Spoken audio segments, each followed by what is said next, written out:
ఒక్కటి చెప్తాను అందరికి, పేరెంట్స్ కూడా ఒక్కసారి.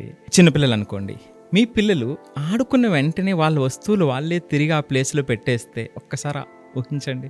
మీ పిల్లలు స్కూల్ నుంచి వచ్చిన వెంటనే మెడలో ఐడి కార్డు ఒక పక్కకి, బుక్స్ బ్యాగ్ ఒక పక్కకి విసిరి వేయకుండా రెండు ఒక డిజిగ్నేటెడ్ ప్లేస్లో పెడితే ఒక్కసారి ఆలోచించండి. ఇలా పెట్టిన ఐడి కార్డు, బెల్టు ఇవన్నీ కూడా ఉదయాన్నే పర్టికులర్ ప్లేస్కి అక్కడికే వెళ్ళి జాగ్రత్తగా వాళ్ళు సర్దుకుని వెళుతూ ఒక్కసారి ఆలోచించండి. వాళ్ళ హోంవర్క్ చేసిన వెంటనే ఆ బుక్స్ అక్కడే వదిలేయకుండా ఉదయం వరకు మరలా బ్యాగ్లో పెట్టుకుని చక్కగా బెడ్ దగ్గరకు వచ్చి పడుకుంటూ ఒక్కసారి ఊహించండి. సో ఒక్కసారి పేరెంట్స్ అంతా కూడా అందరికీ ఇలాంటి సమస్యలు ఎదురవుతూ ఉంటాయి. ఒక్కసారి ఇలాంటి వాతావరణం చూస్తే మొట్టమొదటి ఆనందం ఆ పేరెంట్స్కే కదండి. ఇది వెల్ ఆర్గనైజ్డ్ కదండి, మోర్ డిసిప్లిన్డ్ కదండి. ఇది ఎక్కడి నుంచి వస్తుందండి? ఈ క్వాలిటీస్ నుంచే కదా. క్లీనింగ్ అంటే శుభ్రత ఒక్కటే కాదు, మనకు మనం శుభ్రంగా ఉండటంతో పాటుగా మన చుట్టుపక్కల ఉన్నటువంటి ప్రతి ప్లేస్ని శుభ్రంగా ఉంచటం, జాగ్రత్తగా ఉంచటం, ఇది క్లీనింగ్ అంటేనండి. మరి ఎక్కడ వస్తుంది సమస్య? ఇది నేర్పించడంలో ఎక్కడ సమస్య వస్తుందంటే పనిష్మెంట్ కింద ఇస్తారండి. సో కన్సీక్వెన్స్ కింద దీన్ని చూపిస్తారు. అక్కడికి వెళ్ళి అది క్లీన్ చేయి, అది సర్దు అని పనిష్మెంట్ కింద ఇస్తారు. మరి అప్పుడు పిల్లల మీద ఎటువంటి అభిప్రాయం ఏర్పడుతుందండి? చాలా నెగిటివ్ అభిప్రాయాన్ని ఏర్పాటు చేస్తుంది కదండి. మనసుకు వెంటనే చులకన భావం వచ్చేస్తుంది, ఆ పని మీద చులకన. రెండోది, వాళ్ళకి తెలియకుండానే ఇంట్లో అప్పటి వరకు మనం పని మనిషి చేత పని చేస్తూ ఉంటాం. అంటే వీడే తెలియకుండా ఓహో నా రోల్ ఇదా ఇంట్లో, ఎగ్జాక్ట్లీ రైట్ పాయింట్ అని చులకన భావం వచ్చేస్తుందండి. అది పోవాలి. నీవు నేర్పిన విద్య. సో అది పోవాలన్నమాట. సో దీనికోసం మరి ఏం చేయాలి? అది పోవాలంటే ఏం చేయాలి? ఇది ఏం చేయాలి అన్నప్పుడు నేను ఏజ్ అప్రాప్రియేట్ పనులు చెప్పాలండి. ఇప్పుడు సపోజు 2 to 3 years ఉన్నటువంటి పిల్లలు ఉన్నారనుకోండి, మొట్టమొదటిగా వాళ్ళతో కూర్చుని, వాళ్ళు ఆడుకున్న తర్వాత వాళ్ళతో కూర్చుని ఆ బొమ్మల్ని చాలా ఎంజాయబుల్గా మరలా తీసిన చోట పెట్టించడం నేర్పించగలిగితే 1 వారం రోజులు చేస్తే తప్పనిసరిగా వాళ్ళు చేసేస్తారండి. అవును.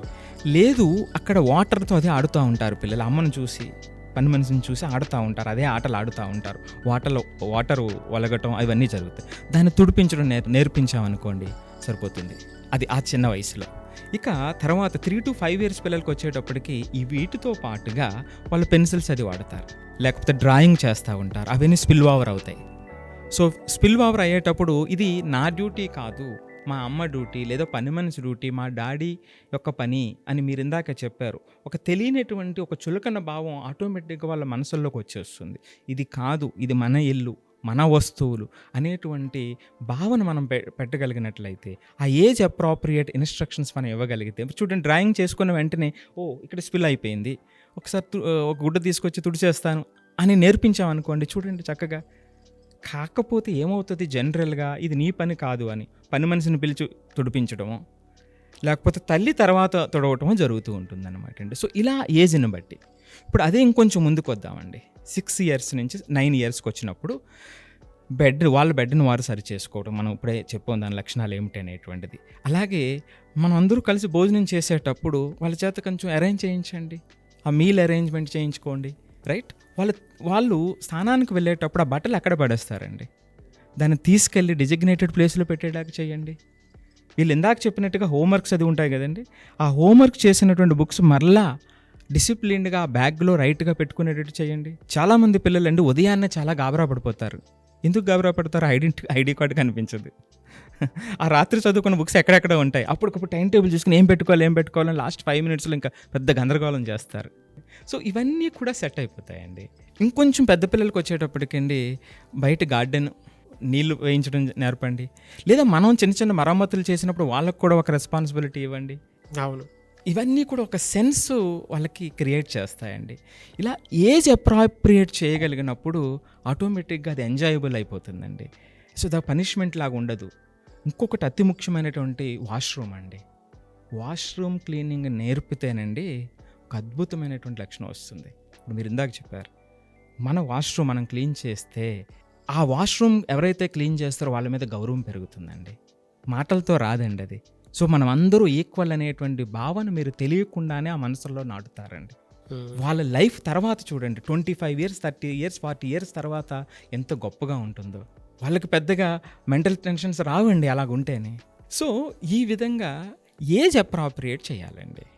సో అలా కాకుండా మరలా ఒక పనిష్మెంట్ మీద లేకపోతే ఈ డ్యూటీ నీది కాదు. చాలామంది పిల్లలు ఇది తుడిచేటువంటి పిల్లలు ఉంటారండి సహజంగానే, వాళ్ళని మనం ఆపుతాం.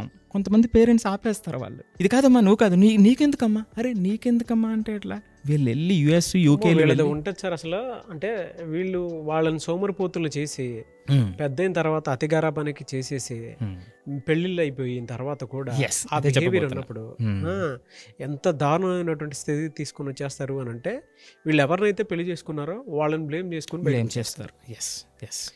నువ్వు చిన్నప్పటి నుంచి చూపించినటువంటి తప్పు ఏదైతే ఉందో దాన్ని వేలెత్తి చూపిస్తే ఎదుటోడు, ఇప్పుడు మీరంటే పడ్డారు, ఎదుటిన్నోడు ఎందుకు పడతాడు? అవునండి. వైఫ్ అయినా సరే, హస్బెండ్ అయినా సరే, ఎందుకు పడతారు? అక్కడ దాకా తీసుకెళ్తారు. ఏమన్నా మా పిల్లల చేత క్లీనింగ్గా మాట్లాడేటువంటి వాళ్ళు ఉన్నారు.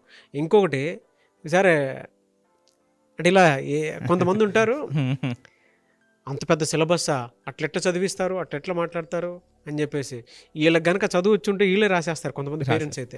చెప్తున్నాను, ఓవర్ ఇన్వాల్వ్మెంట్, అతి చేస్తారు.